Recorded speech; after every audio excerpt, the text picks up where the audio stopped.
عمران خان نے ٹویٹ کیا، supreme court میں اس کیس کی سماعت شروع ہو گئی ہے جس کی ملک میں آئین کے تحت وقت پر انتخابات منعقد ہونے کے حوالے سے میک اور بریک اہمیت ہے۔ پنجاب اے پی کے الیکشن پر لگتا ہے الیکشن کمیشن بمت شہباز شریف حکومت نے ہمیشہ کے لیے تعین کرنا چاہا کہ انتخابات کب ہوں۔ متعلقہ وزارتیں فیصلہ کیا کریں گی؟ بادی النظر میں سپریم کورٹ اس حکومتی فیصلے کو نہ صرف مسترد کرے گی بلکہ ہو سکتا ہے شہباز شریف فارغ ہی کر دیے جائیں۔ چیف جسٹس عمر عطیہ بندیال نے کہا، آرٹیکل 254 آئین میں دی گئی مدت کو تبدیل نہیں کر سکتا اور یہ آرٹیکل آئین کی خلاف ورزی کی اجازت نہیں دیتا۔ الیکشن ہمارے گورننس سسٹم کو چلانے کے لیے بہت اہم ہے۔ الیکشن کمیشن صرف ایک آئینی ادارہ ہے۔ انتہائی افسوسناک صورتحال ہے۔ تمام فریقین دست و گریباں ہیں۔ چودھری اورنگزیب نے ٹویٹ کیا، جب پوری دنیا بند تھی کورونا کی وجہ سے تب بھی ایک شخص نے عزت کے ساتھ ہر مستحق خاندان کو 12,000 روپے اور 10 لاکھ کا علاج فراہم کیا۔ آج لاشوں پر آٹے کی بوریاں پڑی ہیں۔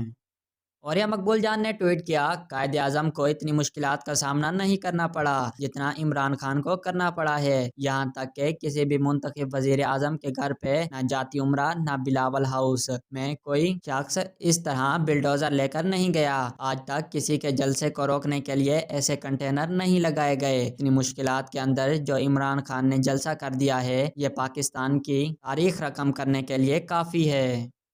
شاہین صوبائی نے ٹویٹ میں لکھا، لاہور کے بعد سارا زور لگانے کے بعد نون لیگ کو پتہ چل گیا ان کا ڈبہ گول ہے اور اب وہ مارو یا مر جاؤ پر آ گئے ہیں۔ خود باہر نکلنے کی ہمت نہیں۔ فوج اور خفیہ والوں سے بھیک مانگ رہے ہیں۔ خان کو ہٹاؤ ورنہ ہم اور تم دونوں غرق، باقی سب بھیگی بلیاں بنے چپ ہیں۔ ایک خان نے سیاست کو ان لوگوں کی زندگی موت کا مسئلہ بنا دیا ہے۔ فوجی بھی سمجھ رہے ہیں اب نون لیگ میں دم نہیں رہا، یہ بڑا بوجھ بن چکی ہے، اب خان سے ہی بات کرنی ہوگی۔ رانا ثناءاللہ صاحب اپنی سیٹ بک کروا لیں جلدی۔ مریم کا کیا ہوگا؟ فواد چودھری نے ٹویٹ میں لکھا، ایک ہفتے میں عمران خان چوتھی دفعہ عدالت پہنچیں گے۔ مقدمے کیا ہیں؟ آپ عدالت آئے، سپورٹر ساتھ تھے، باہر والا دروازہ ٹوٹ گیا، لہٰذا آپ دہشت گرد ہیں۔ امپورٹڈ حکومت نے پاکستان کو ایک مذاق بنا کر رکھ دیا ہے۔ پاکستانیوں کو اغوا کر کے سمجھ رہے ہیں ریٹ قائم ہو گئی ہے، لندن سے بیٹھ کر پاکستان چل رہا ہے۔ نسیم صدیقی نے کہا، صدر مملکت عارف علوی نے آئینی اور قانونی سوالات پر مبنی خط وزیر اعظم کو لکھا تھا جس کے جواب میں وزیر اعظم شہباز شریف کسی بھی آئینی نکتے کا مناسب جواب نہ دے سکے، بلکہ لگتا ہے کہ یہ جواب منسٹری آف انفارمیشن سے لکھوایا گیا ہے۔ ہارون الرشید نے کہا، اتنی مقبولیت کسی کی نہیں تھی جتنی عمران خان کی ہے۔ آپ جتنا عمران خان کو روکیں گے وہ اتنا عوام کی ضد بنتا جائے گا۔